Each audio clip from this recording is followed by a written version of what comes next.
ધ્યાન સારું કરવું હોય તો વાલા ભાઈઓ, બાકીનું બધું અત્યારમાં છોડી દેવું. અત્યારના પોરમાં સંસાર, વ્યવહાર, જોબ, ધંધાના ઘાટ સંકલ્પ કરવા માંડીએ, એના પ્લાન કરવા માંડીએ તો પછી ધ્યાનમાં વિક્ષેપ થાય, ધ્યાન થાય નહીં. એટલે ધ્યાન જ કરવું હોય તો એકમાત્ર ધ્યાનમાં નિમગ્ન થવું જ છે અને પૂરેપૂરા 100% મૂકીને એનો લાભ લેવો છે, આવી તૈયારી કરવી. મહારાજને કહેવું, મહારાજ થોડી વાર હું ને તમે બે, બસ હું તમારી સાથે, તમે મારી સાથે, અત્યારે બીજું કંઈ છે જ નહીં. હું ને મારો ઠાકોર, જગત બધું કાણું. એ મહારાજ, આ સમયમાં હવે મારે માટે કોઈ હગા નથી, કોઈ વ્યવહાર નથી, કોઈ સંસાર નથી.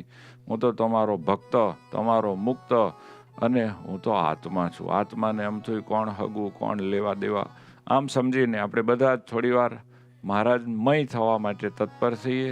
બીજું બધું ભૂલી હાલો.